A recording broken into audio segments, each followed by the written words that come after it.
তোমরা সবাই কেমন আছো? আজকেও চলে এলাম তোমাদেরকে একটি গল্প তোমাদের সঙ্গে শেয়ার করব বলে। তাহলে চলো শুরু করা যাক। আমার জন্মের পরপরই আমার মা মারা যান। তারপর আমার বাবা দ্বিতীয় বিয়ে করে আলাদা সংসার করতে থাকেন। আমার কোনো খোঁজখবর নিচ্ছিল না। আমার দায়-দায়িত্ব সব কিছু তুলে নিলেন আমার দাদা দাদি হাতে। দাদি খুব যত্ন করতেন আমাকে। তো এভাবেই আমি 12 বৎসরের হয়ে গেলাম। 12 বৎসর বয়সে আমার দাদিও আমাকে ছেড়ে চলে গেল। বাড়িতে রইল শুধু দাদা, চাচা, চাচি আরও অনেকেই আছে, কিন্তু তারা আমাকে তেমন একটা পছন্দ করতেন না। আমাকে নিয়ে পুরো ফ্যামিলিতেই প্রায় ঝগড়া হতো যে সব কিছুই নাকি শুধু আমাকেই বেশি বেশি দেয়া হয়। সেটা খাবার হোক, আমার পেছনে টাকা পয়সা হোক। তো আমার বাবা মা না থাকার কারণে আমার দাদা দাদি আমাকে প্রচণ্ড টেক কেয়ার করতেন সব সময়। তারপর তো দাদি চলেই গেল।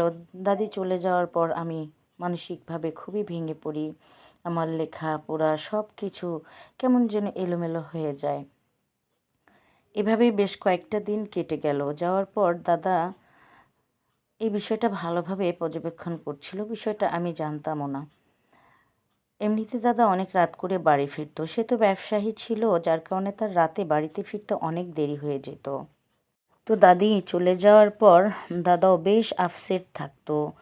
আমি মাঝে মাঝে আমার এত কষ্ট হওয়া সত্ত্বেও দাদারও মোটামুটি টেক কেয়ার করা শুরু করলাম। ভাবলাম যে দাদার যদি যত্ন আদি না নেওয়া হয়, দাদার শরীর খারাপ করবে। তখন দাদা কি করবে? কেই বা দাদার এই দৌড়াদৌড়ি ট্রিটমেন্ট কত কিছু দরকার হবে। না, দাদাকে তো ভেঙে পড়তে দেয়া যাবে না। নিজের মন ভালো না থাকা সত্ত্বেও আমি দাদাকে টেক কেয়ার করতাম। আর দাদাও মোটামুটি কাজ কাম সেরে খুব তাড়াতাড়ি বাড়িতে চলে আসতো। তো আমি দাদার যত্ন করতাম, দাদা আমার যত্ন করতেন। এভাবেই বেশ কিছু দিন কেটে গেল। যাওয়ার পর আমাদের কাজের মাসির শরীর ভালো ছিল না। সে বাড়ি 3 দিন হয়ে গেল কাজে আসছিল না। তো বাধ্য হয়ে বাড়ির কাজকাম সামলানো থেকে শুরু করে আমার লেখাপড়া আমার উপরে অনেকটাই প্রেশার পড়ে গেল। এখন কী করার, সামলাতে তো হবেই, তাই না বন্ধুরা বলো? তো আমিও মোটামুটি কাজকাম সব কিছু করতাম। তো দেখছি কি দাদাও কাজে যাচ্ছিল না। বললাম, দাদা তুমি কেন কাজে যাও না? ব্যবসা বাণিজ্য এসব কে দেখাশোনা করছে? বলল, আমি কিছুদিন রেস্ট করতে চাই, আমার ভালো লাগছে না, এজন্য আমি ম্যানেজারকে সব দায়িত্ব দিয়ে এসেছি। আমি বলছি, তাই নাকি? তাহলে তো আমরা দুজন মিলেই এবার ঘর সামলাবো। তো আমি জানতাম না যে আমার দাদার মনের মধ্যে কিছু একটা চলছিল। তো আমি যখন রান্নাঘরে যেতাম, আমি তো মাত্র তখন আমার 13 বছরে পড়ে গেছে বা প্রায় শেষের দিকে। তো এভাবে রান্নাঘর সামাল দিতাম। দেওয়ার পর আমার দাদা আমাকে লুকিয়ে লুকিয়ে দেখতো। তো বিভিন্ন ছলে আমাকে জড়িয়ে ধরতো। যেমন অনেক উপরে সানসেটের উপরে ডিব্বা আছে রান্নাঘরে, আমি পারতে যাচ্ছি, পাচ্ছি না। দাদা আমাকে জড়িয়ে ধরে তোলা করে ফেলতো, বলতো নে এবার পেরে নে। আমিও পারতাম। তো এইভাবেই যেমন আমি কাপড় ধুচ্ছিলাম, পারছিলাম না। তো দাদাও বলছে, দে আমি একটু ব্রাশ করে দিই। তো আমিও ধুচ্ছিলাম কাপড়, দাদাও ধুচ্ছেন। কিন্তু দাদা ধ্যাপ ধ্যাপ করে আমার কচি কচি পেয়ারাগুলোর দিকে তাকিয়ে থাকতো। তো 2-3 বার যখন তাকাইছে, হঠাৎ করে দাদার মুখের দিকে আমি চাই, পরে আবার নিচের দিকে তাকাই। ভয় ভয়ও লাগছিল, কিন্তু কি করব বুঝতে পারছিলাম না কিছু। আবার দাদা তাকিয়ে আছে, একদম চোখে চোখ পড়ে গেছে। মোটামুটি আমি লজ্জা পাই। মনে হয় কি কচি কচি পেয়ারাগুলো দাদা চিবিয়ে চিবিয়ে চকলেটের মতো চেটেপুটে খেয়ে নেবে, এইভাবে চোখ দিয়েই আমাকে উনি গিলে খেয়ে ফেলতেছিল। যাক, বাথরুমের কাজ শেষ হলো। পরে আমার দাদা বাথরুমের মধ্যে বলতেছে, দে দাদু ভাই, আমি তোর হাত পাগুলো ভালো করে মেজে দিই। তো দাদা আমার শরীর ভালো করে সাবান দিয়ে জাল দিয়ে মেজে দিচ্ছিল। দেওয়ার পরে থেকে থেকে জামার ভিতর দিয়ে হাত ঢুকিয়ে দিল, দিয়ে ওই জায়গাটাও মাজার ছলে 2-3টা চাপ দিছে। দেওয়ার পরে আমি বললাম, দাদা এটা কী করলা? কয়, কেন ভাল লাগে না? আমি কই, যাও, তুমি অনেক দুষ্টু। এভাবে বললাম দাদাকে আমি। তারপর বলছে, অনেক শয়তানি হয়ে গেছে। আয় এবার। তারপর আমরা খাওয়া দাওয়া করে একসঙ্গে বসে বসে মোবাইলে লুডো খেলছিলাম। তো আমি উপর হয়েছিলাম, তো তখনও দেখছিলাম যে দাদা আমার দিকে চেয়ে আছে। তো আমি বললাম, দাদা তুমি এভাবে চেয়ে থাকো কেন?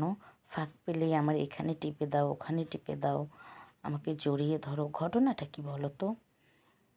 দাদা আমাকে মানে কি বলবো, এমন একটা কণ্ঠে বলতেছে, দেখ আমি আর সহ্য করতে পারছি না, আয় না আমার কাছে। এই কথা বলেই দাদা আমাকে লুডো খেলা রেখে জড়িয়ে ধরলো। জড়িয়ে ধরে আমার কাপড় চোপড়গুলো একটা একটা করে সবগুলো খুলে ফেললো।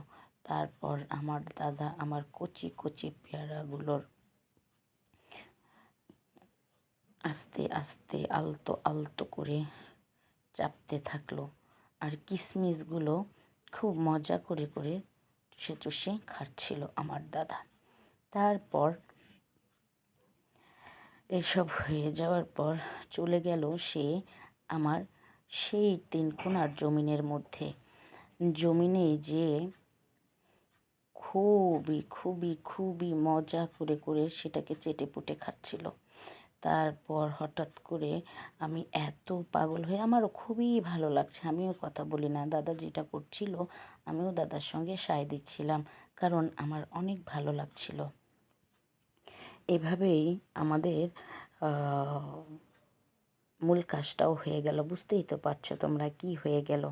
তো দাদা যে এই বয়সেও এত সুন্দর খেলোয়াড় ছিল, বিষয়টা আসলে না হলে জানতে পারতাম না। এভাবেই আমার দাদা আমাকে প্রথম দিনই 1.5 ঘন্টা ভোরে খেলাইলো।